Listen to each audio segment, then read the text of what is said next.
you wanted the best, you've got the best podcast, the hottest podcast in the world.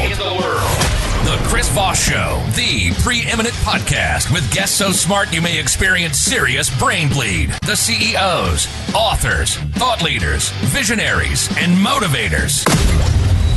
Get ready. Strap yourself in. Keep your hands, arms, and legs inside the vehicle at all times, because you're about to go on a monster education roller coaster with your brain. Now, here's your host, Chris Voss. Hi, folks. This is Voss here from the ChrisVossShow.com. On the Ireland 6 Demics official, welcome to the big show. As always, the Chris Voss Show is a family that loves you but doesn't judge you, at least not as harshly as the rest of your family. So make sure you refer the show to your family, friends, and relatives. Go to goodreads.com/Chris Voss, LinkedIn.com/Chris Voss. Chris Voss won the TikTok and all those crazy places in the internet. Today, an amazing young man on the show. We're going to be talking about his book called How to Talk to Anybody. Learn the secrets to small talk, business management, sales, and social conversations, and how to make real friends. Basically, communication skills, as it were. Out March 10th, 2022. Derek Borthwick is joining us on the show. We're going to get into him and learn a lot of cool stuff about how to improve the quality of your life. He helps professionals eliminate fear, speak with confidence, and influence others, whether on stage, in meetings, or across the negotiating table. As a best-selling author of 6 books on communication, public speaking, sales, body language, and mindset, including the aforementioned book, he's helped over 100,000 readers and professionals master the skills they need to thrive in business and life. He delivers live training across Europe, the Middle East, and U.S. for clients, including Informa and major investment firms. His sessions focus on real-world results, helping professionals speak with authority, clear, and lead with credibility, and convert influence into action. Welcome to the show. How are you, Derek? I'm doing great, thank you. Thank you so much for inviting me. Super excited to be here. And we're super excited to have you. Give us a .com. How can people find you on the interwebs? Yeah, you can find me on LinkedIn. You can also find me on the website, which is power and then the number 2 and then mind.com. And of course, I'm all over Amazon as well. So just type in my name and my books will appear whichever country you're in. So give us a 30,000 overview. What's in this book? Yeah, this book this all came about, I'll give you a little background. This came about because I realized that a lot of people were struggling with communication skills. So what this does is it gives you the psychology of how people are wired. So once you understand that, and also the mindset, which is really, really important, and there's also some formulas and some structures that if you follow, you can pretty much speak to anybody. It shows you how to speak, to do small talk, how to engage with anyone, and how to really capture people's attention. And, addressing some of the key psychological biases that people are hardwired to. And I'll give you an example of one, if you like. Sure, please. So you imagine you get your iPhone or your Samsung or whatever, and you're with a group of friends, and you say to you say to me, well, I'll tell you what, Derek, you take a picture of me and my friends. And I say, yeah, sure. So I take a picture of you, and then I give you the phone back. Who do you look at first in the picture? Me. Exactly, yeah. Even if you've got kids, right? You don't tell your other half that, right? But we do. So everybody is remarkably self-centered. So one of the key learning points is get people talking about their favorite topic, which is them. Exactly. So the sooner you do that, the sooner you'll start building rapport. It's pretty easy. The theory is anyway. Being interested in people, I don't know if it's an art form. I've always been a story collector my life, so I've loved hearing people's stories, collecting their stories. Maybe it's because I'm sick of my story. I tell people, like, how can you enjoy podcasting, Chris? I'm like, I'm sick of hearing about me and my stories. I like when people come on and tell me what they did with their lives, and I'm like, I should have maybe done that, or that sounds really interesting. I suppose most of my life I was obsessed about me, but now I kind of enjoy being obsessed about other people because, I don't know, sometimes their stuff is more interesting. I'm like, yeah, I should have done that. But being curious about people, I think, is really, I don't know if it's a developed skill. I grew up not liking people and being an introvert, so maybe it is. What do you think? Is it a developed skill to be interested in people and care other than yourself? Hey, listen, yeah, I think you can definitely learn this. I'll let you into a little secret. When I was a child, I was very, very shy. You know, I was so shy when I was a young child, I wouldn't even go to nursery school. Wow. I was always too old to go, but the cutoff date by the time I finally went. Oh, wow. This is a skill you can learn. And a bit like what you said there, Chris, what I've done in the past is I've modeled people. So I've looked at people who are charismatic, people who are able to captivate people. And I thought, well, what is it they do? Mm-hmm. And I've come up with various formulas and ways of analyzing people and showing an interest. And you hit the nail right on the head. The key thing is, sure, you can read all the books and you can have all the step-by-step processes and ways to go about this. But the real secret is to develop an intense desire to get to know someone. Yeah. Yeah. That's the secret. And then what you find is the same principles of body language is the outer expression is a reflection of the inner thought. Mm-hmm. So if you can start getting your mindset right that you want to get to know someone, guess what? All the nonverbals and your voice and everything else starts to mirror that. And you become more interesting. And the thing is, Chris, you know, if you want to be seen as more interesting, or interested, it's as simple as that. Yeah.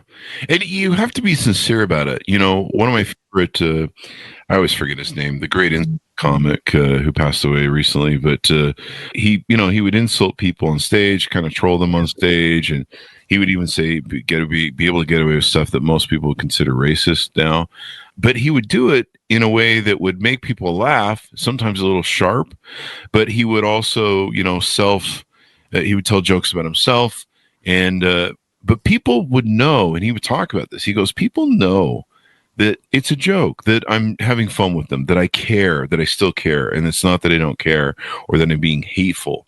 They know that's genuine. And people, like you say, they feel that through the way you approach them.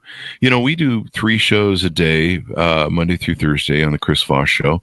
That's 12 shows a week, 48 a month. Assuming everyone shows up. Last week we had a couple reschedules. But, you know, people are like, the math doesn't work here, Chris. Well, people do reschedule, folks, every now and then.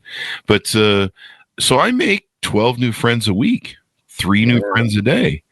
And, you know, usually I'm meeting people like yourself in the green room for the first time. And, you know, people catch on if you generally care about them, or if you're just, you know, you're just like, whatever, another guest, or some guy with a story, you know, I don't know, one of these, you know, they're going to catch on to that, right? They do. You know, I had a bizarre experience recently, actually, where somebody asked me to come on the podcast. And you know what the intro was, Chris? You're going to love this. What? I don't know anything about you or what you do. That was my intro. So I politely declined to participate in the show because this is not going to really work very well at all. And you're absolutely right, because when we look at the way the mind's got 2 parts. You have the conscious mind and the unconscious mind. So the conscious mind reads the content. That's the PowerPoint presentation with the size 6 font and 500 slide deck. The unconscious mind reads the intent. Now, that's the key thing. And a big thing when I'm training people on public speaking, it's really quite difficult at times. In fact, the smarter they are, sometimes the harder it is to get them to realize this, that people won't remember what you said, but they will remember how you made them feel. And that's the key thing. That's why I always punch everyone in the face when I get done talking to them. You know, that's one strategy, isn't it? You know, it doesn't always work that well. You know, but if you can be playful, Chris, you know, the more playful you are, the more charismatic you are. You often see people who are very charismatic, they're playful. Now, that doesn't mean you have to be in a business meeting juggling balls and breathing fire. But hey, I don't remember any contract for any company I've worked for, Chris, where they said, look, you can't have fun. There's no smiling in here. I will admit some of the American banks did actually, it looked like they had that in the terms and conditions, but it wasn't specifically laid out. So if you can have a bit of fun what you're doing, you'll come across better and people will enjoy your company better. Yeah. And that's really important. You know, we live in a world where, you know, I run a huge dating group, about 5,000 people, and it seems like COVID really, and, you know, the alienation of COVID, the shock of it, I think some people are still damaged by, I mean, there was a moment there where we just thought it was all going to go to hell. And, no one knew what was going on. That was the absurdity of the experience, because no one knew it was going to happen, and we'd all watch the movies. Like there was that one movie I watched with Dustin Hoffman, I think it was, where the monkeys got this disease and it was just killing people. Like it was just slaughter across the board. But what's interesting is that's come out of COVID is it really, I really feel broke our society in a lot of ways, even in our politics and everything. And so I see people now that they really struggle. Like we host in my dating group in-person meetups, and they're not forced ones like with matchmaking or whatever. They just can come to a bar and they can mingle, and if they find somebody they like, get to know them better. And I have like 5,000 people in the group, but we can only get out maybe 100 people out at a time, because people are afraid. They literally tell this to me. They're afraid to meet people. And I'm like, well, if you want to date and meet your partner or whatever it is you want for life and another person, you kind of have to eventually meet them in person. You kind of do, Chris. It's a bit tricky otherwise, online. Tricky. Same thing with jobs, That's the other thing I tell them. They're like, well, I'm afraid of going to public places where there's a bunch of single people. And I'm like, you walk into 7-Eleven and a gas station every day like it's your home. Yeah. And it's filled with fucking strangers. You go to a concert and you're with like 10,000 other strangers and you're fine with that. But God forbid you should go someplace where, I don't know, you might meet the person who changes your whole life. Yeah. Well, it's kind of strange. I mean, the whole small talk thing, people really, really struggle with it. Yeah. There's a couple of things you can do. I mean, for the first thing is if you start asking a personal question, if I come up to you and we've never met and say, hey, I like your hat. It's a little bit too personal too early on. Now, with guys, maybe it's okay, but with women of the other opposite sex, we need to be a bit more careful with that. So the best way to do it is you talk about the situation, the occasion, or the location. That's the best way to do it. For example, if you were at a networking event, it kind of goes like this, Chris. Hi, what's your name? And where are you from? And what do you do? And what's your job in the company? And then it kind of goes silent because people don't know how to do the dance, the verbal dance. And it's quite simple, really. You just do this. You ask somebody a question. I'll give you the simple version first, and there's a more advanced one. You ask a question, and then you make a small comment, and then you ask another question, which is an open question. So if I said to you, it'd be something like, Chris, how long have you been conducting podcasts for? 16 years. Now, I would then make a comment. 16 years, that's a long time. You must have had some very interesting guests on the show. Small comment. Tell me, who was the most interesting you had on? A couple of billionaires. It was interesting to have their perspective, yeah. All right. Do you see how we're starting just to chat away? So I'm getting you to, and I'm asking. And you're listening to what I'm saying. Yeah. Now, what I was doing there as well, people sharp of ear, they'll notice I was actually echoing back. Yeah. So I said billionaires. Now, when I've done this, I did this recently, actually. I was actually out in Dubai doing some training recently. And I was talking about this echo technique, which is what you basically echo back what somebody says. Now, if they're very verbose and they use lots of long words and long sentences, it can get tricky. And somebody said to me, they said, well, I don't think this echoing thing's going to work. And I said, oh, so you don't think the echoing thing's going to work? And they said, no, I think it's too obvious. And I went, oh, so you think it's too obvious? They went, yeah. I think I'll be spotted. And I said, oh, so you think you'd be spotted? And this went on. And eventually people started laughing. And I said, and they went, what's so funny? I said, I've just been echoing you. And then the others were laughing. They said, well, it wouldn't happen to me. I said, well, I was echoing you 5 minutes ago. So it's it sounds manipulative, but it's not really. What it does is it forces you to listen. And also they use it from therapy, Chris. This comes to the world of therapy. And it shows you're listening. And it's a very good way to stop because we've got two worlds. We've got the external world that I'm looking out through my eyes at the moment. But I've also got the internal world, which is the little voice inside and the mental pictures. And the challenge when you're speaking to somebody is to make sure they're uptime and not thinking of what am I going to do at the weekend, or where shall I go for a beer, or, what movie am I going to see? So that's the trick. And by doing this, it really makes sure you're on uptime. People really feel listened to. I'd urge your listeners to try it. Try it with people who don't necessarily do your biggest business meeting. You got to convince yourself because, don't believe a word I say. Just try it. Yeah. It works. Well, people, there's a lot of times where when you talk to people, like especially if they ask you what job you do, they're more like sizing you up. Yeah. You know what I mean? They're trying to decide, I should be friends with this person. Do they have enough social status, career status, money Yeah. status that I should like them? It's kind of a, is my dick bigger than yours sort of whip out thing. And there's people that do that. Like you go to conferences and network and it's like, what do you do? And then you're like, I'm just a secretary. And they go they're like, oh, huh, that's nice to see you. Bye. They walk off, and it's really, it can be really judgy. And you're like, well, what the fuck, dude? You don't care about me. You're just trying to decide if I'm up to your hierarchy of tier that you think you're on. You could probably be fired from tomorrow, or I can. But yeah, go ahead. And so that mirroring really helps people. I was going to tell the joke too. The other way that I use mirroring is when people insult me. So they go, "You're a jerk," and I go, "You're a jerk," and they go, "You're a jerk," and I go, "You're a jerk," and then that just happens 500 times. And they go, "What are you doing?" I'm like, "I'm mirroring you, trying to gain rapport."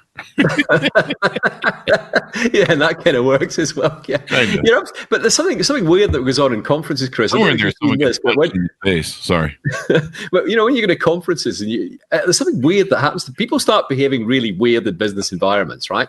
Mm-hmm. And this one of them is when they go to these conferences and they start doing networking. And it doesn't matter who you're speaking to; they're always looking around at somebody else to see if there's somebody more interesting to speak to. Yeah, you could be like, that's kind of that whose dick is bigger questionnaire they do, right? Yeah. I'm just trying to find the most important person in the room. Maybe is there.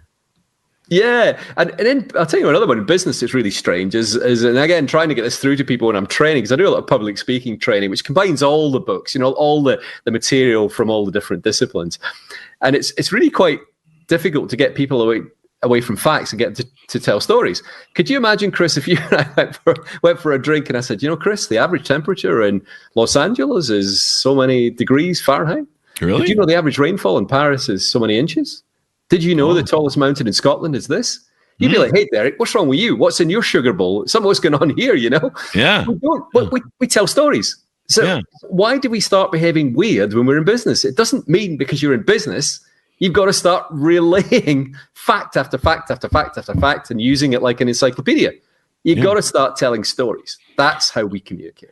And I think, I kind of realized I was a storyteller and collector with the gentleman on CNN who used to be the big radio interviewer, Don King. No, that's not Don King. I forget his name. King. People know who he is, I'm sure. He was on TV forever on CNN. But, he said one time, I remember watching it, kind of just stuck an arrow in my brain, where he said, you have to genuinely really care about people. And he goes, anywhere I go, I talk to people and I'm interested in them. And they sense that I'm interested in, and I'm acutely aware, I think of myself as a story collector. And so people really know if you're really interested in them, if you really are asking questions that you sincerely care about being empathetic towards them, and I've collected amazing stories from people all my life, whether it's on the podcast or on an airplane. I have this habit where if I sit down in an airplane, there's, two people sitting around me, I immediately say hello to them. Sometimes I'll shake their hand if I think I can get away with that, but I break that ice right away. Yeah. Same thing with the elevator. I might pop a joke in the elevator right away. And like you say, you just use location, like, flight travel. It's wild, huh? Yeah. And, people, even they'll make the small talk. They'll go, yeah, it is. And they kind of like that someone's breaking the ice. And a lot of times I can have I've had the whole back of the plane laughing at my idiot, stupid jokes. I'm the one entertaining, and they're so uncomfortable. It's you're in that little box in the elevator, and it's kind of like a weird silence. And I think people hate that. So anytime you can break that up, anytime you can enlighten their lives, and and sometimes just telling stories and hear other people's stories. I remember seeing a guy on the plane, and he had this weird, clearly some sort of prosthetic for a human being. I think it was like a knee or something. It was really weird. It wasn't like an arm or a leg. And I was like, what is that thing? That was like some kind of bionic $6 million man thing you got there. What is that? Because he was holding it in the seat. And then the whole 2 rows, we were all laughing. They he tells us this interesting story about this thing. And so for me, it makes life so much more richer, because all I'm going to do in my city is sit there and stew about how poorly I was treated at TSA, how long lines were, how long we're sitting there waiting, how uncomfortable it is, how the air conditioning is not working on the fucking plane, right? Yeah. And all those things that you can be miserable about in your own head, or, thinking about your stupid problems and shit. And so for me, talking to other people, it makes everyone else feel better. It makes me feel better. Yeah. So, the genuineness is really important. You really have to care because people... You do, Chris. And I think if you can develop, it all comes to the mindset. If you can have the mindset of curiosity, so you have this genuine desire to get to know someone, but a curiosity, and I'll give you a couple of examples where this is some kind of weird stories, really. Outside, normally I'm in Europe and it's pretty dark here at the moment, so I've got a screen up. Normally you'd be looking at a nice window and you see trees and everything. Well, out the back there would be, or out the front, there would be, a few years ago, there was guys digging the road. Now, I went over, most people ignore them, but I went over and I started chatting to the work guys because I was curious. I said, when you're changing the gas main, how does it work? Because where does the gas go? And what do the houses do that haven't got it? So he started explaining all this. Now, at that time, my youngest son was obsessed with diggers. Now, or you would call them backhoe, I think, in the US. Backhoe, I think they're called. So my son was obsessed with going at these things that dig the road. Anyway, an excavator. You call them. The language barriers get falling down a bit here. Anyway, my son was fascinated with this. Now, because I'd shown interest in this, the guy let him go up, sit in the digger, and play about with it. All because I'd shown an interest. There was another time, a bizarre one, where I went to a hotel in Luxembourg, and I was checking in. And the guy came out and he had quite a long beard. It was a bit longer than yours, Chris. It was a kind of heading towards ZZ Top style. Oh, ZZ Top. Yeah, well, not quite. But, it was a longish one. He was obviously, so I knew having a long beard like that takes effort.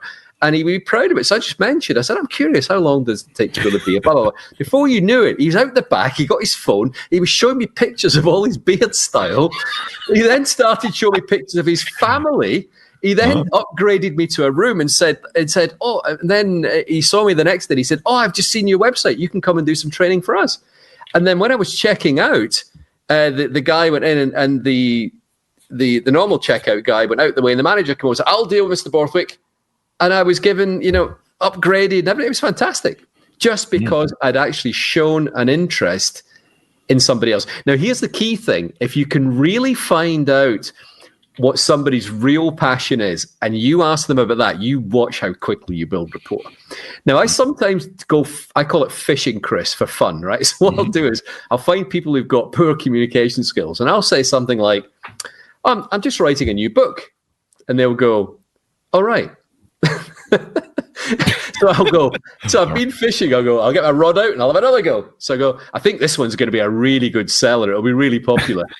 And they'll go, all right. And it goes on. So it's actually, I do it for fun. But what you should be doing is saying, oh, really, Derek, that sounds interesting. Tell me, what's the book about? And ask a few questions before. You don't have to be, right into my books or me particularly, but just asking a few questions. Because anyone who's written a book knows it takes a lot of work. It's not something It's a lot of work. Not a lot of people can complete it. And I think that's why it's so highly valued. Yeah. So as soon as you can press that hot button, because you're pretty much away. And the key thing is, here's the other thing: if you can find out they've got an unusual hobby, and you can talk a bit about that, you're away. Now you can talk about a hobby. I had a conversation with somebody over lunch years ago about rowing. Now I know nothing about rowing. It was one of the this advanced rowing like they do in the Olympics. I knew nothing about it, but at the end of it, the guy thought I did because I was just asking intelligent questions. Things like what's the boat made of, or how do they allocate the weight? Is there a power to weight ratio, and how do what's the difference between a good rowing team and a bad rowing team? And so I was just asking because I was genuinely interested. What I did was I got the mindset that I wanted to, which I did actually. I wanted to learn about rowing because I knew nothing about it. So it was a great conversation, and the guy said to me, he goes, "Oh, you're a great conversationalist." I thought, I haven't really said anything. I've just asked you a load of questions. Yeah. I mean, asking questions, being interested. I always, way I find out about people's hobbies, like you said, is I just ask what's their sexual kink. That doesn't work so well, especially just when it's right off the cuff and the small talk. And, hi, how you doing? I'm Chris Voss, the Chris Voss Show. So let me ask you, what's your sexual kink? And then they're all offended. And I'm like, well, I'm just trying to get to know you. I read Derek's book, and I'm just trying to, ask questions about any habits you have. Yeah, should like. That chapter. Maybe you like swinging. I don't know. It's, I'm just trying to build a rapport. Damn it. Yeah, maybe I shouldn't have put that chapter in, Chris. Yeah, there are some things maybe you should take your time into, like at least 5 minutes in the conversation before you pull the, what's your OnlyFans URL? That always works out good at business conferences too. That's always great. HR says they can't do that anymore, or else. Sure. Now, if you're in Vegas going to a business convention, but after you're going to Spearmint Rhino, you can ask people that question. Anyway, I don't know what that means. I don't even know what Spearmint Rhino means. It just I just made up a name. Anyway, let's talk about some of the offerings you have on your website at powertomind.com. Yeah, some of them. Well, what I've got, Chris, you see, people are, we're all just that bit lazy, right? So we like to have an easy route. If there's, as Henry Ford once said, one of my favorite quotes is, thinking is one of the hardest things that anyone can do, which is why so few people do it. And if you look around the world, you'll probably see that. So if there's an easy way to do something and a hard way, people would like the easy way. So what I've done is I've recorded these special audio programs that program your mind. So they've got ones for confidence, one for fear of public speaking, one's for charisma on demand, one's for motivation. There's about 10 of them, I think, and about 10, and the one for sleeping as well. And the great thing about these is you do absolutely nothing. You just put your headphones on, you chill out, close your eyes, relax, and this will help program your mind. So I've had some fantastic results from these from clients. I got a nice testimonial on the website there. If somebody used it, he said, I've been using your programs. He had gone from an introvert to actually being interviewed live on TV. It was something I couldn't have done, a few months ago. Yeah. So these are some of the products I got. I'm working on other things, or courses, and also I've got a new YouTube channel coming out. So these products are very, very useful, and you actually get a free one that comes with the book. So that helps you learn the information in the book better. And then if you want to buy some more, that's cool. If you want to focus on specific ones like confidence, or public speaking, or present like a pro, they're all available for you. And people can take a look at the website. They can hire you. So you got transformational audio, books, training, coaches, and then can people work with you directly?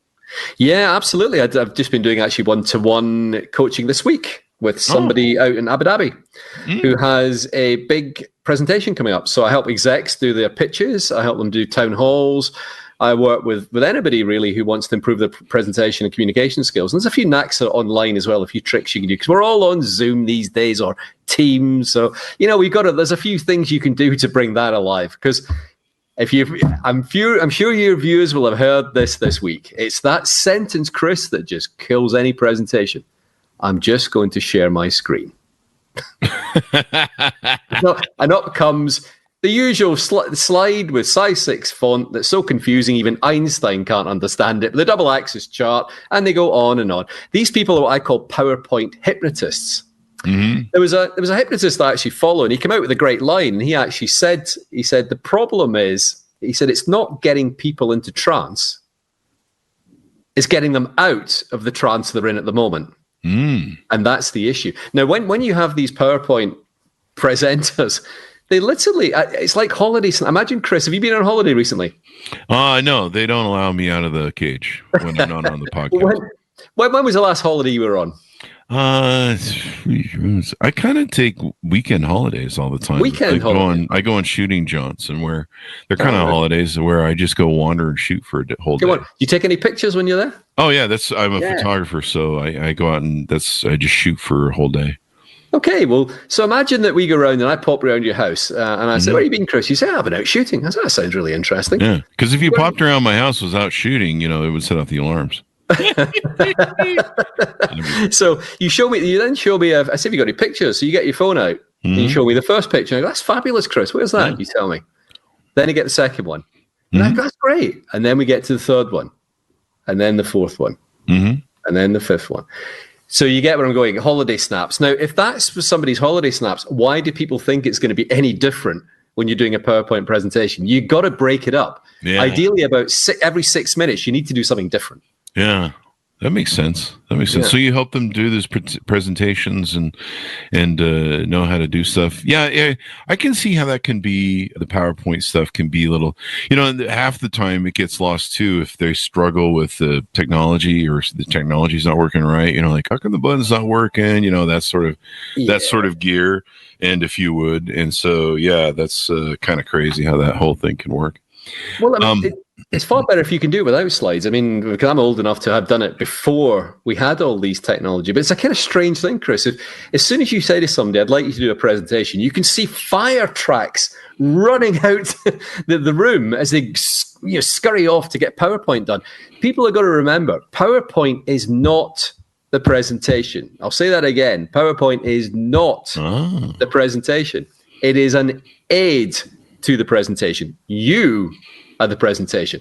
Now, the best speakers that I've witnessed use hardly any slides, and they've managed to keep my attention for 3 days. I get quite a lot of feedback that's very favorable, and people say, how can you manage to keep our attention for 2-3 days? I do these 3 days training. And it's simple. I don't use PowerPoint slides. I speak like a human, speak from the heart, and get them doing stuff, because people want to do stuff. They don't want to sit and listen to me. And you don't learn communication skills and presenting or public speaking, but from an armchair. You get it from getting up. In fact, there's something I heard years ago, Chris. I like this. It's just come to mind. It was a guy who was one of these motivational type speakers. And he said, right, he goes, I'm going to teach you all how to be really successful. And he said, everyone went, right, okay. So everybody stand up. Mm-hmm. He said, then he took the chair, and he said, take your chairs and turn them upside down. And on the bottom of the chair was an envelope. And inside was, I think it was a $10 bill or something like that. Oh. And the guy said, there's the first rule of life. If you want to be successful, get up off your ass.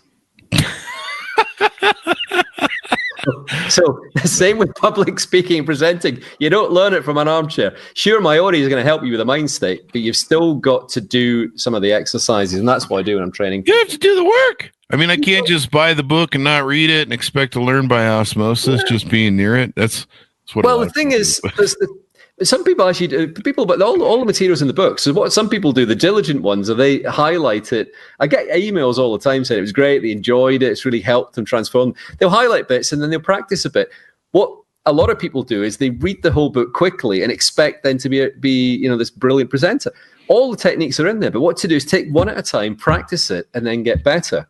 Mm-hmm. Even just doing the echo technique, as we talked about earlier, it seems simple, but you'd be surprised how difficult people find it. When I'm training them, I say, no, you've got to echo the exact words. Yeah, and then you got to echo the exact words. Yeah. See, one of the issues is when you're doing, getting back to what we talk about, on the communication side, with the comment, the way not to do it is this, Chris. If I said to you something like, so I ask you, so what's your favorite hobby? Let's just say you say shooting, okay? You're out shooting in the country. I say, oh, shooting, that's interesting. I went shooting once. Did you know I once went up to the north of Scotland? We went away and we were in this little lodge and we were there for 4 days and the weather was, it's not about me. It's a short comment. Something like, shooting, that sounds interesting. I once went shooting. It was great. Tell me, what is it you like about shooting? Right? That's the way we do it. Yeah. So anything more you want to pitch out before we go? Yeah, well, just I've got a number of books. I'll just run through the ones for people that are interested. So we've got the How to Talk to Anybody.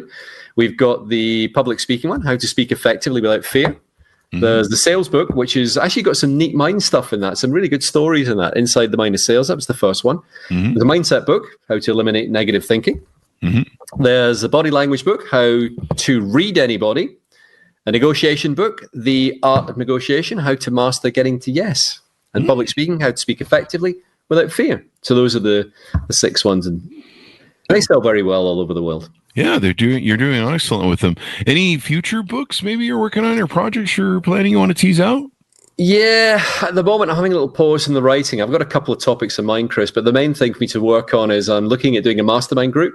So that's a subscription service, so people can then get live coaching from me and also to do some training material as well. So people can actually get a course. I'm a big fan of online courses. I spent a lot of money of my own money on courses to learn various different skills, some esoteric, because I quite like that stuff, as well. And it's a great way to learn because you can play it, stop it, rewind it, do it on to the next bit. So that's what I'm working on at the moment. And then I've got a new YouTube channel coming out, which is going to be featuring YouTube shorts. So they're going to be no more than a minute long with lots of tips on communication to get to the point quickly. Because people don't want to listen to me for hours and hours, do they? That's what they tell me on the podcast. You know, it's funny sometimes if a guest isn't carrying the show or presenting well, I have to jump in and fill, right? Because on a very rare case, I'll get a guest who's like just giving one-word answers. You know, like, tell me about your book, or give us a 30,000 review about your book. And they're like, it's a book about business. And you're like, dude, we got a half an hour here, man. We got some time to kill. You gotta help me out, man. And you know, and then later, and so usually I'll end up filling in with the story or something, with more stories than I normally do. Sometimes I'll just dominate because I'm just like, well, if you're not going to do this, then fuck you. I'm just going to roll because I don't want my audience to fall asleep. And then they'll still write me on YouTube, and they're like, you need to let the guest talk more. And I'm like, that was one where the guest wasn't talking for shit. Yeah, it's quite tricky. Some people are naturally good at it. The problem is getting to shut up. I probably fall in that category, is getting to shut up. No, you're talking fine. more. But some people that they're struggling a bit, you know, and it's really it's hard work. You got to use a lot of open questions. Mm-hmm. And then, you know, you've really got to keep digging. It's just a matter of digging. It's in there somewhere. Once you find the hot button, everybody's got a hot button, Chris. Mm-hmm. Even the desire, everybody has a desire. Even the desire not to have a desire is a desire. Right? So, you know, everybody has that. It's just a matter of poking around and prodding and trying to find what it is that makes them tick. But once you press it, you'll be off. Yeah. And I mean, this works in so many different things. Like I use it for business. I use it for social. I've been single all my life, so I use it for dating. Being able to impress someone in conversation and, you know, carry a conversation so you don't look like a Neanderthal moron, because I kind of look like a Neanderthal moron with my resting bitch face, can really help. And it just helps you with interpersonal relationships. And I mean, some of the best stories I've ever collected, best people I've ever met, sometimes they changed my life with their stories or their interactions in my life.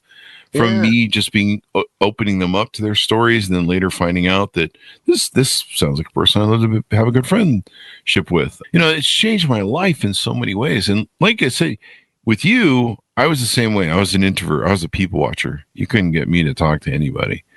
And so, you know, when people tell me, well, I'm an introvert, so I can't do what you do, Chris.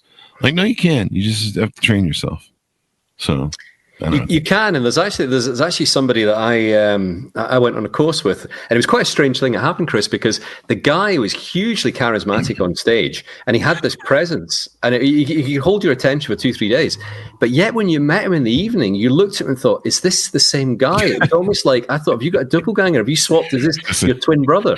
Because he kind of lost this. So it's really, I was saying to the guys I was doing training last week, people have got to realize it's a show. When you're doing presenting, or even when you're going out and you're doing small talk, it's a bit of a show. You have to get the energy levels up. You got to get the excitement and the enthusiasm up. If you don't, if you just end up with a monotone voice that goes like that, and after a while people just eventually fall asleep because you become a bit boring with the monotone voice going on and on. And you've got to put a bit of excitement into it, you know? Yeah. I listen to a lot of podcasts, and I've been on podcasts like that where you're wondering if the host is dead and he's just on. You know what I'm saying? None in recent memory, folks. But you got to make it exciting, and timing is important too. You know, the show runs kind of on a metronome, and being able to hop with energy and fill it, because you know, if you're pulling across boring, like, well, tell me about, I guess you. You know, that doesn't sound very interesting or energetic. Like, no one's people are like, well, you don't seem very interested, right? You know, so energy and stuff is important, I think, too. Yeah, you absolutely, you got to be interested. I mean, and there's a few other techniques as well. I mean, I'll share a couple others if you want, actually, sure. just for fun for people. Yeah. One of the things to be aware of is that this is hopefully help people in their business communication, and really in any form of communication. And that is, people tend to resist what they're told, but they accept what they conclude. So something you have to give people a reason for it. So if I said to you, Chris, get us a coffee, will you? The little voice inside your head goes, F you, get your own coffee, right? What am I, your bitch? but exactly, not my bitch. But if I turned around and said to you, Chris, could you get me a coffee? Because I'm just about to jump on an important client for a $50 million deal. It sounds plausible. Yeah. Plus, I'm going to want to cut of that action. Yeah, and what I've done as well, Chris, is I've also given you an escape route there. But I've changed the weighting so that it's more in my favor, because if you said no, it would appear a bit unreasonable. So always try and give people, give them some context. One of the people will tend to do things if you give them, and actually the research bears this out. If I was walking along the street and let's just say it was a neighborhood you live in, Chris, and there was a lot of litter around, and I said to you, Chris, will you fill in this survey on litter? You'd probably say no. But if I said to you, look, we're looking at investing in cleaning up the area so it's nice for everyone, make it nice and safe for you, your family, the kids, and all this. Would you like to help us with this by filling in the survey? It's more likely that you will do that because I've given you a reason to do it. Yeah. So that's one of the key things. The other thing as well is if you think about you've got to be a little bit different. You see, I've got my waistcoat on today. So this is actually the Borthwick tartan waistcoat. Now, there is actually a village, Borthwick, not far from Edinburgh, where I live in Scotland. And there's also Borthwick Castle. Now, there's not many Borthwicks around, Chris. So we either weren't very good with the ladies or we were terrible in battle because there's not many of us around. But this is the Borthwick. So I wear this because it's a little bit different, and you go, well, what's that guy wearing? It's multicolored. What's going on here? So that's what you call a pattern interrupt. Now, you have to, when you're in business or anything for that matter, if you think about the people when you're walking down the street, Chris, the only people that you will remember are the very attractive looking people. Okay, let's not go there. Someone who looks unusual and someone who's behaving unusually. Okay, everything else goes why, and that's because the brain operates as a pattern recognition device, and it's a predictive mechanism. So the world is pretty much as you predicted. Now, if somebody was walking along to you along the street dressed as Batman, then that's going to stand out. You're going to go, what happens is you come out of your little trance and you go, oh, what's going on here? And the reptile brain comes in, you go, do I want to fight, flight, or there is another F, but we'll leave that one out as well. And then what happens is you get an emotional response. So you may think, hey, I've always wanted to be Batman. Wouldn't it be cool to be dressed as Batman? Yeah. You may be jealous. You may actually be annoyed. You may be angry, think it's silly. And then you have that moment where you walk down the street, Chris. You know that moment where afterwards you go, why would somebody be dressed as Batman at 9 a.m. on a Monday morning in the middle of town? Why would they do that? It's weird. Maybe it's the real Batman.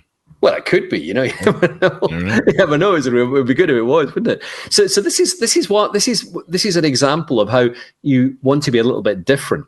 Now, what do a lot of people do if you think about it let's use a dating term as well. Imagine you saw somebody you like. Let's say I saw an attractive woman. I'm quite safe. I've got 3 kids and a partner. Well, let's just say I spotted a lady at the bus stop and I thought, you know what? I want to get married to her. So what I'll do is I'll wander over and give her a list of 10 very logical reasons as to why we should get married. It's not going to work very well. Not very well, no. There's no emotional connection. So if that's the way the brain works when we're in a social environment, it's not any different in business either. You've still got to go. What do we do in business? We try and logic somebody into decision. We then hope they're interested, and then latterly we're not seen as a threat. That's not the way the brain works. It's the other way around. So we need to build an emotional connection, whether it's in business or dating or with your family, your kids, your friends. That's the secret. And I can't emphasize that enough. It's all very well. You know what it's like? It's an artist. I could give you all the steps, but it's paint by numbers. If you can get the emotional content involved and a desire to connect and a curiosity, develop curiosity, you'll find that you'll become a lot more interesting and communicate a lot better as well. It will change your life, people. It's changed mine. One of my favorite thing I love more than anything is podcasting, talking to people and collecting stories. And I think that's the reason a lot of podcasters aren't fully successful, is because they just want to go through the motions. I'm going to talk to people. And I've seen some hosts that the show really is always about them, no matter who the person is they have on, and they tend to dominate. And you're like, I get it when sometimes I get that YouTube thing, but usually it's a failure of the guest to be interesting. So I'm just like, I'm filling the show. The worst thing you can have in radio is dead air. And people tend to watch all our shows all the way through. Like 96% of our shows are watched all the way through. And I think at the end they go, oh, Chris is wrapping the show, skip to the next one. So we know the consumption's there. And so a lot of times, even if I have a bad guest, I can kind of save it with jokes, or I can save it with my stories. But yeah, I'll still get hate every now and then. Why do you let the guests talk more? We tried. We tried, he wouldn't talk. we kept asking them, and they're like, so tell us about what you do for work. Well, I show up on Monday. Okay. It's really tough. There's nothing worse when you're in that. I've had that before. And sometimes you just have to admit defeat. You can try everything. And sometimes, because guess what, Chris? People don't follow the script. Yeah. And you know what? Life would be so much easier if everyone was just a bit more like us. Yeah. To tell another joke, we had one poor gentleman on the show, a wonderful guy, great book, but he just blanked, and I think maybe it was stage fright, but he blanked on there was like 5 steps or something to success in his book or something. And so I asked him, I go, what are the 5 steps if you can touch on them? Well, we've all written books, so, we've spent 50 million hours in editing and then talking about the thing. So you should know what's in your book. But I think he just got stage fright. We all do. And he blanked. Oh, dear. And I was like, so I had to film it. He goes, I don't know what they are off the top of my head. And I'm like, you wrote the book. You wrote the book. Sometimes I get confused with what's in what book, because I've got 6 of them. So you're losing track of who's where. In that book, yeah. But sometimes you go, was it in that book or that book? But all my books, the first half is how the mind works, and it's the psychological biases. And then after that, there's a step-by-step part. But the key part, whether you're negotiating, whether you're speaking in public, whether you're talking to somebody, even reading and learning body language, some people, if you're not careful, it can become a bit paint by numbers. When you're doing the mirroring, you end up like this. It's kind of very jagged, and it like a sort of old-fashioned movie. The old ones where they used to look very sort of jerky. Yeah.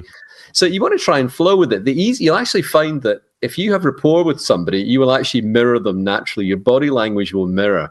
And it's very, very powerful. This is not manipulative. It's something we do as human beings. Yeah. Next time you do that, just watch that with somebody. And I'll give you viewers a little tip as well. This is a great one. If you want to show you're listening, all you do is you tilt your head slightly to one side, about 15 to 20 degrees, and just nod occasionally. Now, when you're presenting, or if you're speaking and you see, or you're dating, the body language in dating is a bit different. So you'll start to see the head tilt. But if it's a female you're speaking to, you'll see the head tilt back. You actually see neck exposure, so the head goes back as well. So and you asymmetric body language. There's a chapter in my book on the whole dating thing. It's different to the business side, but we'll leave that aside for 1 minute. Just in regular conversation, you'll see people's heads will tilt to the side and nod if they're interested. Now, as soon as you see that, you've got rapport with them. Now, a little trick. I'll share you a little secret. Perhaps I shouldn't do this. I don't know. Now, when I was in boring business meeting years ago, right, I won't mention the company, I used to get a bit bored, Chris. So what I'd do is I'd just tilt my head to one side and I would just nod occasionally. Now, the only problem was they said, well, what do you think, Derek? And I would then have to turn around and say, well, I'm pretty much with everybody else on this one. I'm pretty much with everyone else. I like that. The art of vague language, it's always very, very useful. So these are body language tricks that you can use. I'll share another one that I think this will be fun for your viewers. Okay, They're going to love this one, and I urge them to try it. And I'll give you a little story about this, how it came about. I'd actually heard about this. It was from a famous hypnotist called Dave Dobson, and I'd learned it from another trainer. And it's called the eyebrow flash. Okay, now it's something that mammalians do when they meet each other. When it's a sign of friendship. So it's a quick flick up and down of the eyebrows. Now, I'd read about this, and I'd been taking my son when he was younger in his buggy, or stroller, as you say in the US, along to the nursery or kindergarten. So I was walking along with him, and every day the couple would appear at the same time. And I would try and engage with them because I live in Edinburgh. Edinburgh's not the most friendly of places. Sorry to people from Edinburgh, but it's not, So these people were, I'll be in trouble now with my Scots colleagues. They were, so they would come on the other side of the road, and I would try and engage them, Chris. And this was going on for months, and I couldn't. And all of a sudden, one day, I flashed my eyebrows at it. The guy immediately jumped out his trance. And from that moment on, when he saw me, he started waving. Really? And I taught this to one of my executive clients, and he was a little bit wary. He thought, I'm not sure about this. So he was in the gym, and he just flashed his eyebrows when he met somebody. And this guy came over and said, do we know each other? I'm sure we've met before. Wow. So it's incredibly powerful. You will actually see that in a dating context. Now, I don't know if they're able to see me on this, to see the camera here, but it's not the eyebrows going up and down like this in a creepy sort of way. It's just a natural up and down flash. Now, which is a raising and lowering of the eyebrows. Try that must it. be what I'm doing wrong. Because I do it. Now, you don't always get it between male and female because sometimes it can be seen as an attractive signal depending on who it is and if they don't want to catch your eye. But generally, if males, you'll see with another male, you'll often do this. And females do it. Females will do it as well, just not if they want to give out signals of attraction. Yeah. It's fun as well. You'll love it. That depends on if she's attracted to you or not, basically. Well, yeah, and there's all sorts of things like the pupil dilating and all that. I'm a bit old for that now, Chris, Yeah.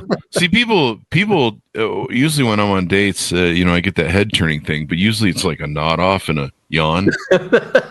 Falling asleep, listen to this. Is that when you give them cocoa, Chris, and read them a bedtime story? Pretty much, yeah. So as we go out, pitch people on how to reach out to you, get to know you better, and order up your books. Yeah, sure. Please link in with me. You'll find me on LinkedIn. It's Derek Borthwick. You'll find me all the books on Amazon as well. The website is power and then the number 2 and then mind.com. And you'll find the books on there, the audio books, links to Amazon to get them. And I say I'll have some online training courses come up soon. And I'll have a membership area where I'll be doing live coaching and sharing information with people so they can actually get to interact with me and learn these skills. Awesome sauce. Well, this has been fun. Thank you very much, Derek, for coming on the show. We really appreciate it. Thank you for inviting me on. It's great. Thank you. And thanks so much for tuning in. Order up the book where refined books are sold by Derek. You can read the book, How to Talk to Anybody. Learn the secrets to small talk, business management, sales, and social conversations, and how to make real friends. Because God knows you can get fake friends pretty easy in this world. I've seen them on Twitter. Anyway, guys, thanks for tuning in. Go to goodreads.com/Chris Voss, LinkedIn.com/Chris Voss. Chris Voss, one of the TikTokity, and all those crazy places on the internet. Be good to each other. Stay safe, and I'll see you guys next time. And that should have us out.